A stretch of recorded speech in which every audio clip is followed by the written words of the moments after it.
και έρχεται είναι ο Hristo Radichev. Είναι παλιός γνώριμος, τον είχαμε και πέρυσι εδώ. Last year, we were also last year. Okay? Thank you very much. And you come from Sofia? Yes. Από τη Σόφια λοιπόν.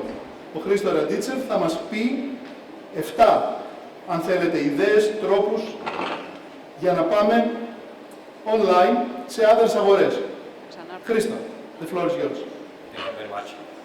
Hello everyone. It is a great pleasure and honor to be here today with you. It is my second time in Greece in such a conference. In fact, last year I was here. And I would say that I'm amazed about how quickly Greece and the Greek market and Greek people have opened themselves to the other markets. Just a second. I'm sorry, I think you need to install the font. It is there in the folder because it is broken. So I will just briefly introduce myself until we are waiting for the presentation.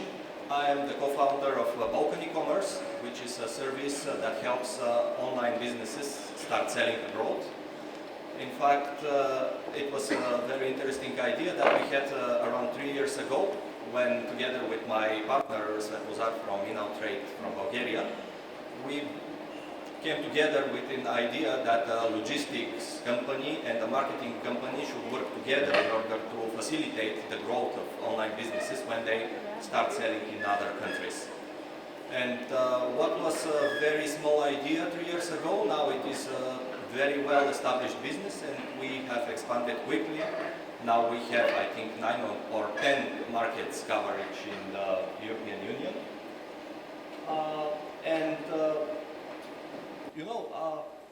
Yesterday we had a very interesting evening together with some excellent guys, amazing guys from the Greek e-commerce business. So thank you once again for the invitation.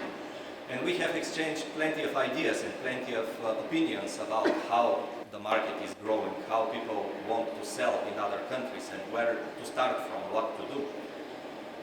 And I was really thrilled about how Greece, compared to the last year, has changed. And I can say that for those of you who are already considering starting to sell in some other countries, it doesn't matter where. Selling online, it's like riding a camel in the desert, and I want to explain you why.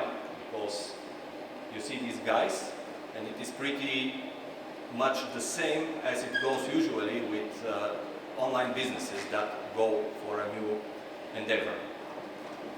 Because at the very beginning you have very good expectations, you are just thrilled, you are very emotional, and you think that everything will be fine and everything will be up and running and everything will be very easy. And then at some point the business is starting, it is growing, and of course unexpectedly something wrong happens. And you start to wonder what to do, and you try to keep the balance, but you know it is quite hard, so it is quite unpredictable. And of course you realize that there should be somebody to help you. And this somebody comes, and of course he's really trying to help you, but in fact he doesn't know where to start from, what has happened, when things have grown up.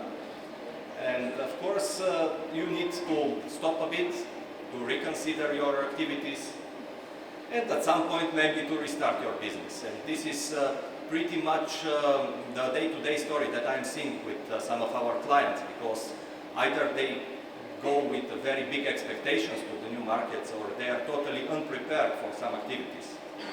So what I want to share with you today is first what are the global trends which are pushing the cross-border sales, because after all, how the hell this has happened, and why it is possible now, and why it is easier than ever before to start selling online abroad.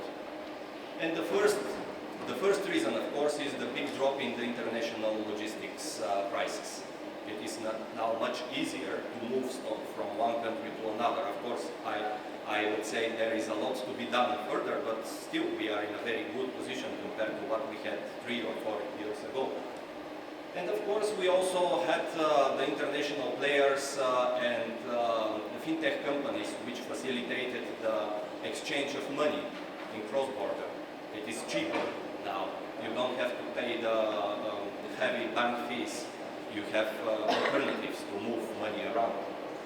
Of course, the development of the fulfillment services, which is especially the case with Amazon and Shopify, but also with fulfillment warehouses all around the world. It helped online businesses concentrate on the main purpose of their business, to improve their product or to find better ways to serve their customers rather to think about some operational stuff. Of course, the improvement of logistics infrastructure on the last mile, like same-day delivery or 30 minutes delivery and so on. It is also very important. Now Alibaba in China is promising to deliver the products that you have ordered in 30 minutes if you live in a radius of 4 kilometers around the supermarket. So it is amazing.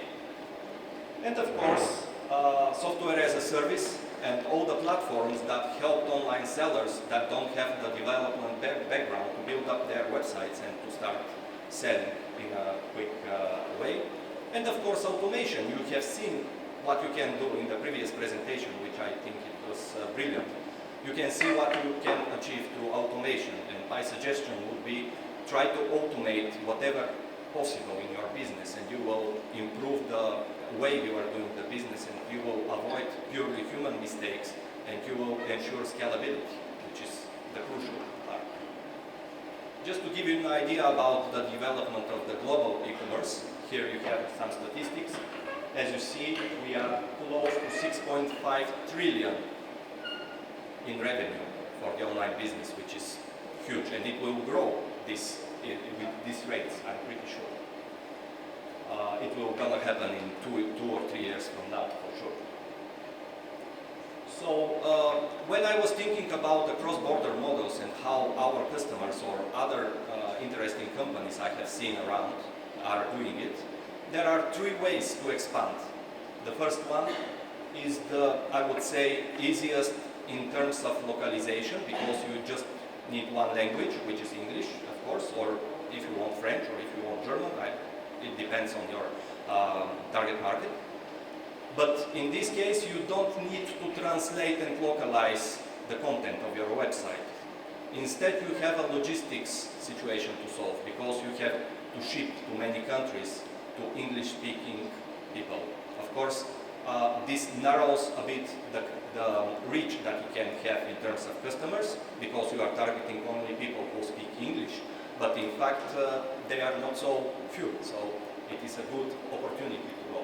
And we have many cases like Filippo Loretti. Who knows about Filippo Loretti? You know this company? They are selling watches, and they are very successful on international level. There is Brava Fabrics from Spain also. They are selling shirts. There is Gymshark. They are selling fitness equipment, and there are plenty. Hawkers are a Spanish company for eyeglasses, and they have also expanded globally, only in English. This is a good solution for your business. Another option would be to go multi-language. I mean, to go to each new country to translate and localize, and you can use several distribution points. Let's say 1 point in Bulgaria covering Greece and Romania, 1 point in Spain covering Portugal, Spain and France, or whatsoever. And we have real examples. Vivre is one of the biggest retailers from Romania. They are selling home accessories, home decoration, and they are actively present in 8 or 9 markets, I think, already. Cocosolis is a Bulgarian brand for organic cosmetics, and they are present in 15 countries already. Very good product. And by the way, in Greece you also have amazing cosmetics. Yesterday we were discussing about, it was Apivita. I think Apivita is a wonderful product, very suitable for this kind of business. And of course, country by country, and having a warehouse in every single new country that you are opening. To be honest, this is the least used model because it is the most difficult as well, but it depends of course on the types of the products that you have and the size of the products and so on. So we will think about 7 things that you might consider if you want to start selling abroad. It doesn't matter in which country. And of course the first part is doing the research. Where you will go, what you will sell, who is your customer, and I think this is the most important question, because if you say my customer is everybody, it is not true. Even Coca-Cola doesn't have everybody as a customer, and it is still a bit early to compete to compare to Coca-Cola. So you should be very laser sharp in defining your target audience and the people you are about to sell to. Of course, when it is very important for you to consider when you should launch your products. If you want to use the inertia from the Black Friday, for example, probably it is wiser to start a bit before, like in October. Yesterday was Black Friday in Bulgaria, and it was 1 or 2 weeks ago in Romania. One week ago it was in Romania, so yesterday it was very funny day for all the couriers in Bulgaria, you can imagine. I don't know how it is here in Greece, but between Black Friday and New Year, it's the big party for the couriers in a negative aspect. So this is the first, and you have to answer 5 very simple questions, but behind them there are very complex and very deep answers that you have to think about. The second one, operations. How you will process the payments, what payment methods you will be using. You know that I saw in the first presentation, I think, I saw that cash on delivery is going down, but still it is more than 50% of the orders. So it's really strong. In Bulgaria, it's the same. In Romania, it's the same. We have launched a client in Spain I think 2 years ago, and when I asked my colleagues from Spain, which is the most popular payment method in Spain, they said, well, we have PayPal, we have credit card, we have other payment methods, and I asked them, how about cash on delivery? And they said, oh, it's 6%, it's nothing. And then our client put cash on delivery as an option, and this 6% became 60. It is simply because in the Western Europe, people don't provide cash on delivery as an option. And in terms of customers, it is the easiest one. You are not committing to buy. You don't send any money up front. You can reject your order. Of course, if I am a customer, I will also agree. So it was a shock for us when we saw this. But it is a matter of whether you will put it as an option or not in your e-commerce webshop. Of course, who will process the orders? We will do it by yourself. We will do it from your Greek warehouse, or you will go, let's say, in Sofia or in Bucharest or in Hungary, and you will put your stock there. Of course, you should consider also, if you are importing from China, let's say, who will do the customs clearance if your stock will be moved to another country. And these are very simple questions, but they are quite often overlooked by many customers. Is there any specific requirements? Last week we had to ask our Bulgarian authorities, are we able to store in our warehouses products that contain cannabinoid? And they said no. And then we were wondering what to do because we wanted to keep the client. And I asked our Romanian colleagues, are you allowed to store such products? And they said yes.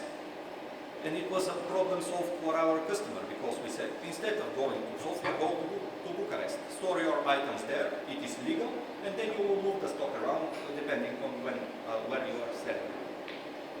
Labeling, if you are selling food supplements, if you are selling cosmetics. Also, last week we had a client importing very premium brand of coconut oil, and she forgot to put labels. And it is a very simple operation, but you should comply with all the requirements to put all the recycling and eco-friendly and whatever signatures on the signs on the label. And she forgot this, and we had to react quite quickly. If you ask me, in this situation, pricing is the key. we have seen many cases of people with very good quality products in very specific niches where there is enough traction, enough market, but they didn't calculate properly. The margin and the price, either they were too low or they were too high. If they are too low, they cannot invest in marketing, for example, because the margin doesn't allow it. If they are too high, people don't buy it because there are alternate products suitable for the market. So this is extremely important. So do the math properly, please. Who will translate? Our first client in these operations was from Greece. It was like 4 or 5 years ago. And it was a very, very nice website selling organic and bio food from Greek farms. And it was delicious, also quite expensive. And I think that if they have started last year, they would have had a very, very good business. But the Bulgarian market by that time was not so prepared to accept such products because they were very high premium price. Of course, very delicious, but the price was so high that many people couldn't afford it. And now you know, zero waste, organic, bio, all this is growing like crazy all around the world. So we received from them a translated website from a Greek lady, and the action button ship an order was translated order a ship. So if you do it like this in your e-commerce website and customers abroad read, I don't think you can expect high conversion rate on your website. So you should be very careful, and my suggestion is always use local native speakers to translate to the language you will be translating. If it is from Greek to Bulgarian, use a Bulgarian translator. If it is from Bulgarian to Greek, use a Greek translator, and so on. Probably your brand will sound too funny to your customers. Yesterday, when we arrived on the airport, there was a stair going up to the plane, and the brand of that stairs was Avio Gay.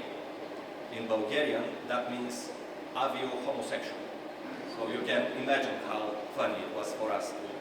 So you should do this research also to see, do you have to rebrand or you will keep the name as it is. Of course, when the translation is ready, double check it, send it to somebody who is also a native speaker, to check the tone of voice, to check the translation. Maybe one person will not be enough. There is some specific terminology, there is some additional idioms to be checked. So do this as well. And of course, pay utmost attention to details, because especially on the elements which are crucial for your conversion rates, like descriptions of the product, section buttons, like, I don't know, forms, and so on. Number 4, customer service. Who will do it? Will you do it here from Athens or from any part of Greece? By using your local operators, some of them might know Bulgarian, some of them not, or you will fully outsource this to another company, for example, to an outsourced center, call center in Bulgaria. Depending on the complexity of the products and the type of the calls that you are expecting to have, or chat messages or messages on Messenger or Facebook and so on, try to balance between native or non-native operators. If it is important for you to keep high level of customer services, mandatory. It is mandatory to use native speakers. Frequently asked questions and trainings. If the product is very complex, invest a lot of time and resources into training the operators. And when you do the first training, then come back within 2 weeks, do the training again, because the operators need some things to be repeated, and they will not foresee all the frequently asked questions, and you have to be prepared about this. And then repeat again. As long as you stay in the call center training the operators, the better for you and for your business in terms of customer service. And of course, how customer service refers to the other operations. This is also quite important to build the full picture. Number 5, tax or legal issues. Always check the local legislation requirements. Always check if there is something weird. Of course, it is much easier to sell within the European Union compared to the non-European Union countries. Local specifics, we have a funny directive in Bulgaria which is called N18, which is doing a lot of harm in the e-commerce business. Luckily, the government already decided that it is something stupid, so they are changing it a bit in order to be more friendly for the business. We will see what will happen in January, but you should be cautious about such stuff. And of course, certificates, labels, and so on. Number 6, I will not talk today about logistics, so you are kindly invited to go to tomorrow presentation of my colleague Svetlozar Dimitrov, who will be talking about the logistics and all the different options that we have to cover this difficult task. And number 7, who will do the marketing, who will localize it, how we will organize it. Is there any local specifics? For example, in Bulgaria, in terms of email marketing, we have local strong players like abv.bg, mail.bg. In Romania, if you go in Romania, you will have Gmail, you will have Yahoo, but in B2C in Bulgaria, you have 85% in abv, or 80% in abv. So you should consider your email strategy depending on this, because your emails might not be delivered quite properly if you are not optimizing for them. Local alternatives to Facebook and Google. In the Czech Republic, for example, you have Seznam. In Russia, you have Yandex. So they are strong local players who are successfully competing against the big guys. And if you miss them, you are missing quite important portion of the business. Of course, consider the first 3 to 6 months as an investment. Don't wait for immediate return on investment, because things take time. And be patient and always be testing, because this is what is the key in the online marketing. But whatever you do, you should consider that no matter how you have planned, no matter how detailed you have seen the business, no matter how the operations have been set, there will be always surprises, and you should be ready for them and to accept them as a matter of the day-to-day business. So be brave and go conquer other markets. This is a brief introduction about the products of Balkan e-commerce. We have also a stand, and I will be glad to continue the dialogue with you if you are interested in our services. This is our current coverage of countries, and I thank you very much for your attention today. It was a pleasure. Thank you. Hristo, thanks a lot. Thank you very much.